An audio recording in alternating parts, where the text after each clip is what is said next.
Welcome back to YouTube channel. आप देख रहे हैं at the rate medical education. दोस्तों आज जो मैं डिस्कस करने वाला दोस्तों वो डिस्कस करने वाला दोस्तों आईएसबीआर टूल के बारे में। व्हाट इज इस आईएसबीआर टूल, क्या होता है।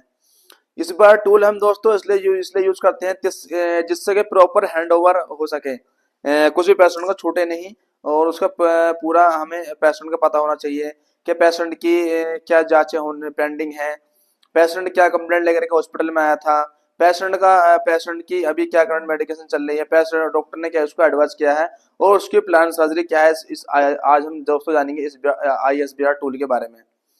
चलो दोस्तों, वीडियो स्टार्ट करने से पहले आपसे मैं रिक्वेस्ट कर लेता हूं, अगर आप मेरे चैनल पर नए हैं तो मेरे चैनल को सब्सक्राइब करें एंड मेरी वीडियो को लाइक करें एंड अपने दोस्तों में शेयर करें। चलो दोस्तों, वीडियो स्टार्ट करते हैं।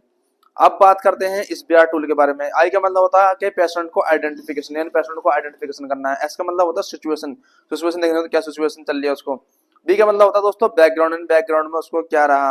और असेसमेंट, ए का मतलब होता है असेसमेंट और एक आर का मतलब दोस्तों रिकमेंडेशन।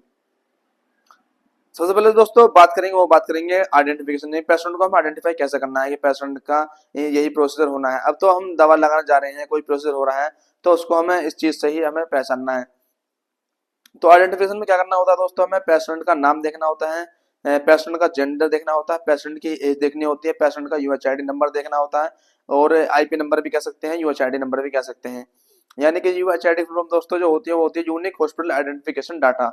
ये जो हॉस्पिटल का जो होता है इससे भी हम पहचान सकते हैं कि हर किसी का आईपी नंबर या यूएचआईडी नंबर अलग होता है। मान लो कभी कभी क्या होता है एज भी सेम ही है और नाम भी सेम ही है तो भी हमें, तो इसलिए हमें तीन चीजें हमेशा हमें देखनी होती हैं। और अगर प्राइवेट वार्ड है तो वहाँ पर रूम नंबर भी लिखे होते हैं, रूम नंबर भी हम मेंशन कर सकते हैं। वैसे जरूरी नहीं है, आईपी नंबर और जेंडर और एज से ही इन चीजों से पहचान सकते हैं। तो दोस्तों ये तो हो गया आइडेंटिफिकेशन। अब बात करेंगे सिचुएशन के पेशेंट के, क्या एक पेशेंट की सिचुएशन, पेशेंट का करंट प्रॉब्लम देखते हैं। सिचुएशन में दोस्तों हम क्या देखते हैं, पेशेंट करंट जो प्रॉब्लम चल रही है उसको, जो प्रॉब्लम लेकर के हॉस्पिटल में आया है उसको क्या प्रॉब्लम चल रही है करंट में। अब हम उसके में अब हम उसकी हिस्ट्री चेक करेंगे कि उसको यूरिन कब से नहीं आया है, और स्टूल की हिस्ट्री लेंगे, वो कब से इसने स्टूल पास नहीं किया है और आपको ये प्रॉब्लम कब से हो रही है, वोमिटिंग तो नहीं हुई है।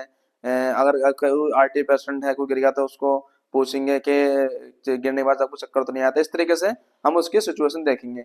अब ऐसा मतलब बैकग्राउंड में दोस्तों हम देखते हैं कि पेशेंट का रीजन फॉर एडमिशन, पेशेंट जो एडमिट हुआ है वो किस रीजन से एडमिट हुआ है, उसकी क्या हिस्ट्री है और रीजन फॉर एडमिशन, उसको बैकग्राउंड में कोई प्रॉब्लम तो नहीं है, या पेशेंट को कोई लीवर की डिजीज तो नहीं है, या पेशेंट डायबिटिक तो नहीं है, पेशेंट हाइपरटेंशन तो नहीं है, या पेशेंट सीओपीडी तो नहीं है, या पेशेंट को किसी मेडिसिन से एलर्जी तो नहीं है। ये सब हम बैकग्राउंड में दोस्तों देखते हैं।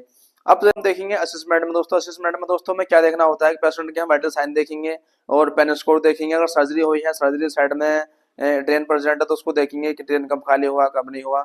और उसको देखेंगे पेशेंट अगर ओल्ड एज है, 4-5 दिन हो गए उसको एक पोजीशन पड़ा है तो उसको देखेंगे बेड सोर तो नहीं हुए हैं पोजीशन जो इस तरीके से असेसमेंट हम करेंगे पेशेंट का।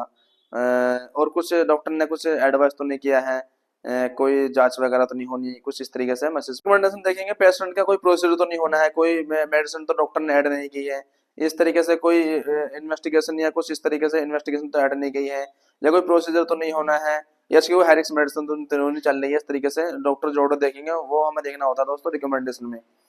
तो दोस्तों कुछ यही थे 5 पॉइंट जो इस बार टूल में मैंने बताया। अगर इसको हम फॉलो करेंगे तो हमेशा कभी भी पेशेंट को गलत मेडिसिन नहीं जाएगी, गलत प्रोसीजर नहीं होगा। तो दोस्तों अगर आप एक नर्सिंग ऑफिसर हैं, अगर फ्रेशर हैं तो आपको ये आपके लिए ये वीडियो बहुत ही हेल्पफुल होगी।